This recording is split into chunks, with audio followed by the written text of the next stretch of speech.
Civilians caught in the crossfire between Israel and Iran scrambling for safety as fighting rages for a fifth day.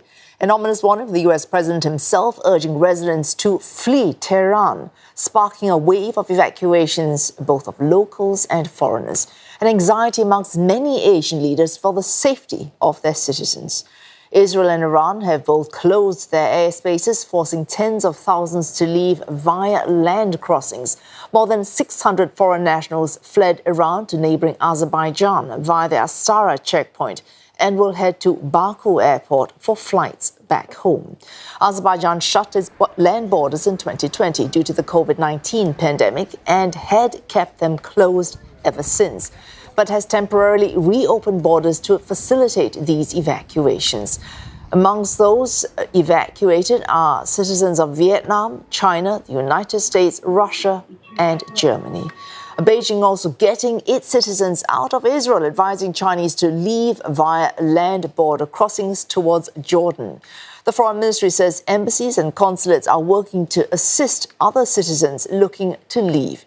Beijing adding it's also working with the warring parties to cool tensions. 冲突爆发以来，中方同伊朗、以色列以及各方保持着沟通，推动停火止战，局势降温。有关国际组织也就当前的局势发表了声明。我要强调，武力无法带来持久和平，任何国际争端都应通过对话协商解决，秉持共同安全理念，才能彻底解决各方合理关切。 Pakistan has repatriated more than 600 of its citizens from Iran as well as Iraq, calling on those who are still there to stay in contact with authorities. The country has also closed its shared border with Iran indefinitely. India has moved its students in Tehran out of the city through Iran's land border with Armenia. It's called on remaining citizens to leave. Some 10,000 Indians are said to be in Iran, and New Delhi has set up a control room to help citizens who are suffering the impact of this conflict. Thailand also preparing to support its citizens, the government ordering its military to prepare planes to bring Thai nationals from Israel and Iran home. The embassy in Tehran also setting up a temporary shelter for citizens outside the capital. A tit-for-tat airstrikes between Israel and Iran showing no signs of stopping. Tehran says it launched a more powerful barrage of missiles towards Israel, while Israeli forces say they struck military targets linked to Iran's nuclear program.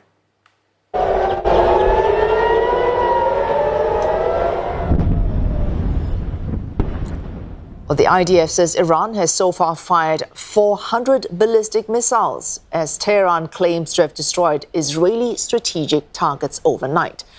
Israeli military, meanwhile, saying it has killed Iran's wartime chief of staff in retaliation. הישגים יוצאי הדופן של ישראל במבצע עם כלבי ממשיכים להצטבר. הבוקר התבשרנו שכוחותינו חיסלו את רמטכ"ל המלחמה האיראני עלי שדמני, לאחר שקודמו חוסל במהלומת הפתיחה של המבצע. עדיין איננו יודעים מי יהיה המחליף של המחליף. הייתי ממליץ למי שהתפקיד יוצא לו לשקול היטב. ככל שישיב בחיוב, מומלצת לו זהירות יתרה. Emergency responders are clearing up the wreckage in the coastal city of Herzliya after a projectile damaged an 8-story building and set ablaze an empty bus. No casualties have been reported. And for more, Trent Murray joins us live from Tel Aviv. Trent, evacuation at such short notice would be difficult for any country, and we're doing this in wartime conditions.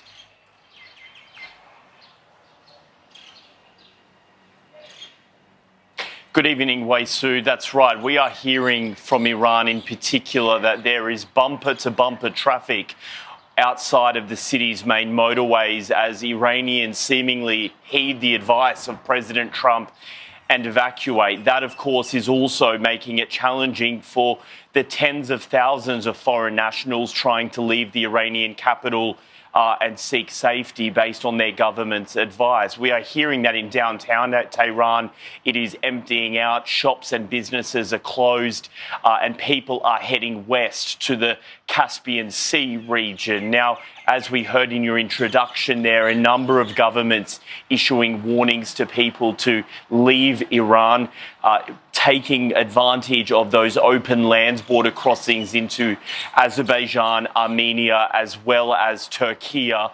We are being told that in addition to those warnings from Beijing and Bangkok and Pakistan, that the Japan Foreign Service has now also issued its highest level warning for people to leave the country. It is a similar picture here in Israel, as you might imagine, where the airspace does remain closed. The airport is closed. That WeChat advice from China's embassy here is for Chinese nationals to try and cross into Jordan.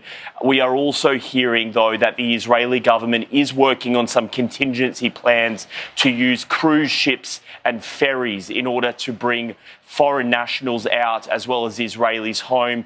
Those cruise ships and ferries reportedly will be shuttling back and forth to the neighbouring island of Cyprus. Trent, we're also, as we mentioned, onto day 5 of these attacks. And essentially from day 1, there's been a lot of speculation about what Israel wants out of launching this attack. There's a short-term goal, there's a longer-term goal. Do we have any clearer sight of the end goal right now on day 5?